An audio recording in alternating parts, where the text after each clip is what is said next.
열린교회 성도 여러분, 안녕하세요. 이 시간에 우리가 함께 나눌 말씀은 잠언에 반하다 5번째 시간으로 잠언 말씀을 조금 더 구체적으로 함께 생각해 보는 시간을 갖도록 하겠습니다. 여러분, 하나님은요, 하나님의 백성에게 지혜를 주십니다. 우리는 그 지혜로 매일의 삶을 살면서 하나님께 영광을 돌릴 수가 있습니다.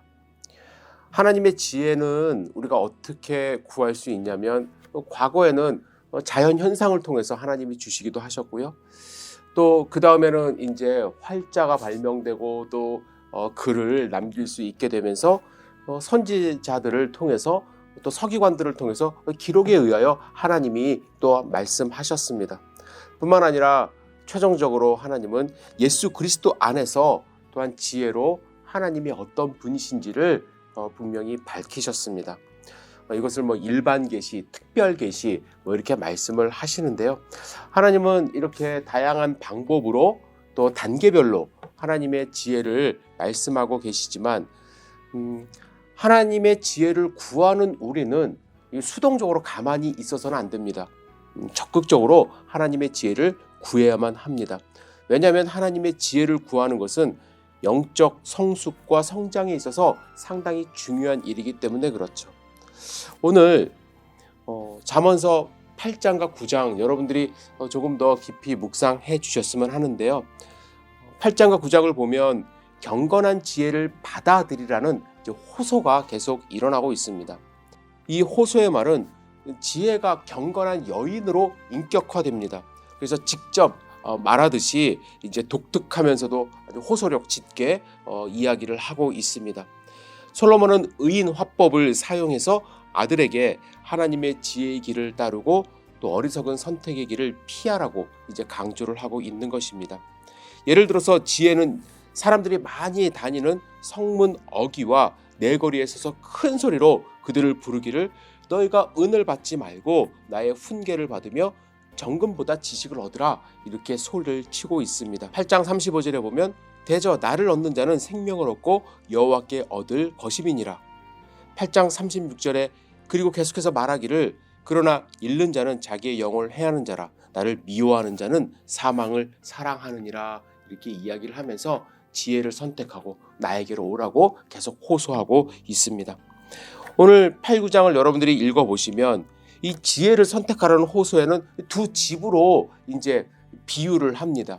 두 집을 비유를 하면서 어떤 집을 선택할 것인가 선택권을 계속 이제 이야기를 하고 있는데요.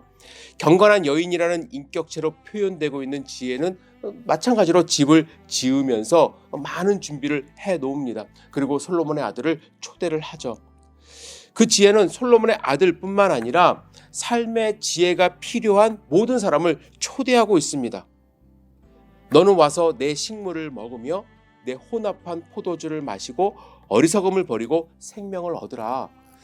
우리가 지혜를 얻고 하나님의 백성으로서 살아가는데 어떤 분들은 그 집은 지루하다. 또 할 일이 별로 없다.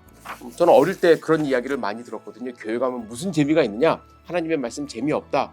그러나 솔로몬은 잔치집으로 비유를 합니다. 반면에 어리석은 여인으로 의인화되고 있는 이 어리석음도 이 다른 집을 지었습니다. 이 어리석은 여인도 자기 집문에 앉아서 혹은 높은 성읍 위에 올라 그 자리에 앉아서 지나가는 행인들을 자기 집으로 유혹을 합니다. 인격체로 이제 솔로몬이 또한 표현을 하는 것이죠. 미련한 자는 어떻게 유혹을 하냐면 도둑질한 물이 달고 몰래 먹는 떡이 맛있다. 우리에게 달고 맛있는 물과 떡이 있다. 이렇게 이야기를 합니다. 그러면서 지혜 없는 자들을 유혹을 하죠. 그 같은 유혹에 넘어갈 때 이 떡을 몰래 먹게 되고 또 도둑질한 물을 이제 먹게 되는 것입니다. 이제 범죄에 발을 디뎌놓게 된다는 뜻이죠. 여러분은 어떤 길을 선택하시겠습니까?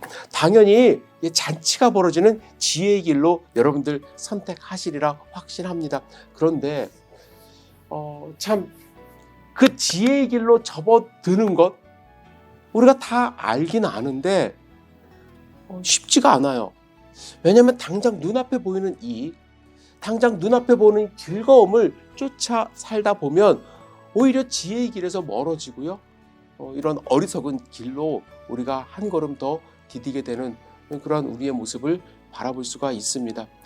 그렇다면 여러분들이 분명히 오늘 좀 저와 함께 아셔야 될 것이 있는데, 지혜의 길로 갔을 때 우리가 얻을 수 있는 유익은 무엇인가? 잔치에 참여하는 것까지는 알겠는데, 결과가 좋은 것까지는 알겠는데 어떠한 또 다른 유익이 있는가? 8장 6절과 11절 사이에 보면 잠언은 지혜의 가치를 말씀하고 있습니다. 이 본문에서 솔로몬은 하나님의 지혜를 모든 면에서 완전하고 의로운 것으로 묘사하고 있죠. 여러분, 하나님의 지혜는 어떤 귀금속보다 보석보다 더 가치 있음을 여러분들 아셔야만 합니다. 특히 10절과 11절을 보시면 은금에 대해서 말씀을 합니다. 은금은 아름다움과 순수성, 그리고 희귀성과 가공을 할 수 있는 특성을 갖고 있기 때문에 사람들에게 그 가치를 인정받는 귀금속입니다. 솔로몬은 이 두 가지 귀금속을 비유로 하여 지혜의 더 큰 가치가 있음을 우리에게 말씀하고 있습니다. 너희가 은을 받지 말고 나의 훈계를 받으며 정금보다 지식을 얻으라. 은근보다 여러분들 이 지혜를 얻는 것이 훨씬 더 가치 있는 일임을 아셔야만 합니다. 그리고 8장 12절과 16절에서 솔로몬은 지혜가 가진 이 힘을 이야기를 합니다. 가치가 있을 뿐만 아니라 힘까지 있습니다. 특히 12절을 함께 읽겠습니다. 시작. 나 지혜는 명철로 주소를 삼으며 지식과 근신을 찾아 얻나니 라고 말씀합니다. 명철이라고 번역된 이 히브리어는 빈틈없음 혹은 교활한이라는 좀 약간 부정적인 개념을 불러일으킬 수도 있지만, 이 경우에는 신중함이나 예지력의 미덕 혹은 덕성을 나타내는 단어라고 합니다. 나아가 지혜는 또한 지식과 근신을 갖는다고 하죠.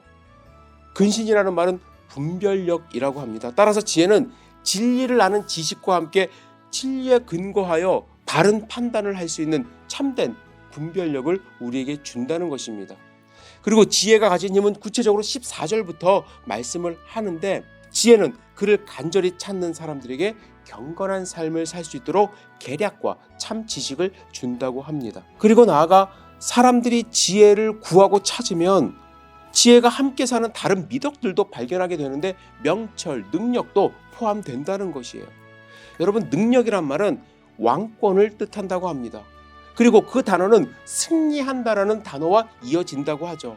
그래서 지혜를 얻으면 똑똑해지는 것에서 끝나는 것이 아니라 힘을 얻고 승리까지도 갈 수 있다고 성경은 말씀하고 있습니다.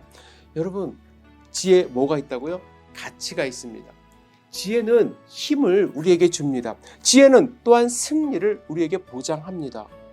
저는 우리 열린교회 성도님들이 하나님의 지혜를 함께 소유했으면 좋겠는데요. 그럼 어떻게 이 지혜를 얻을 것인가? 어떻게 하면 이 지혜를 소유할 것인가? 17절에서 이렇게 말씀합니다. 나를 사랑하는 자들이 나의 사랑을 입으며 나를 간절히 찾는 자가 나를 만날 것이라. 여러분, 지혜가 이야기를 하는 거예요. 하나님의 지혜가 우리에게 이렇게 나를 찾으면 나를 찾을 것이다, 만날 것이다, 이렇게 이야기를 합니다. 그렇습니다. 우리가 하나님을 찾으려고 노력하면 할수록 여러분들 하나님의 사랑 가운데 거하게 되고 하나님의 지혜를 우리가 담을 수 있게 됩니다. 그러기 위해서는요, 여러분들께 부탁드리고 싶은 것이 있어요. 우리의 생활 습관을 조금 바꿔보셔야만 합니다. 조금 바꿔보셔야 돼요. 여러분들이 이제 사회생활 하시면서 일을 하기 때문에 많이 피곤한 거 압니다.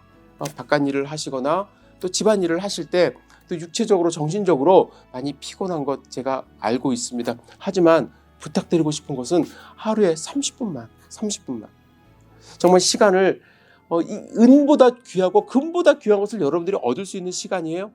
그 시간을 집중해서 하나님의 말씀을 한번 읽어보세요.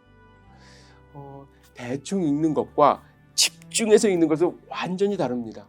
집중해서 읽을 때 하나님의 말씀이 달아지기 시작합니다. 달아지기 시작해요. 제가 초등학교 때 선생님한테 들었던 말이 아직 잊혀지질 않고 있습니다.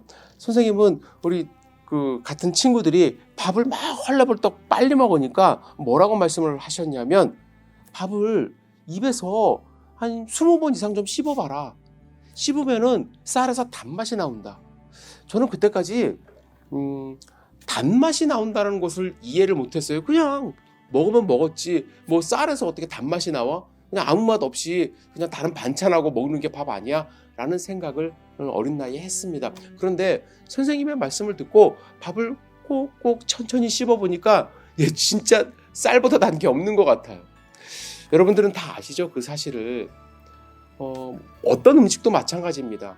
씹지 않고 그냥 넘기면 우리 절대로 그 음식의 참맛을 알지 못하지 않습니까? 냄새만 맡고 마는 것인데 하나님의 말씀도 마찬가지인 것 같습니다.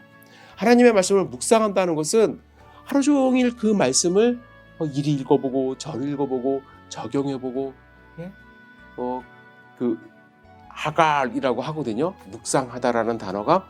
그것은 마치 강아지가 정말 자기가 좋아하는 그 뼈다귀를 앞에 놓고 으르렁거리는 하갈하는 그런 모습을 연상케 한다고 합니다. 좀 하나님의 말씀을 강아지와 뼈다귀로 이제 비유해서 죄송한데 그것처럼 우리가 정말로 좋아하는 하나님의 말씀을 이리 굴리고 저리 굴리고 이리 쳐다보고 저리 쳐다보고 하면서 우리가 마음 가운데 담고 암송하고 또 실천한다면 그 지혜가 우리 가운데 들어온다고 저는 확신합니다. 여러분 하나님의 말씀은 은금보다도 귀합니다. 그 안에는 잔치가 벌어집니다. 저도 그 잔치의 참맛을 100% 누리지 못하고 있습니다. 때로는 어리석은 모습이 저한테도 있습니다. 그래서 노력이 필요하고 성장이 필요한 것 같습니다. 우리 함께 하나님의 지혜를 붙잡고 그 지혜 안에서 하나님이 허락하신 귀한 잔치의 삶을 살기를 주님의 이름으로 축복합니다. 잠언서 여러분들 마음 가운데 꼭 담으시기를 다시 한번 부탁합니다. 여러분 감사합니다.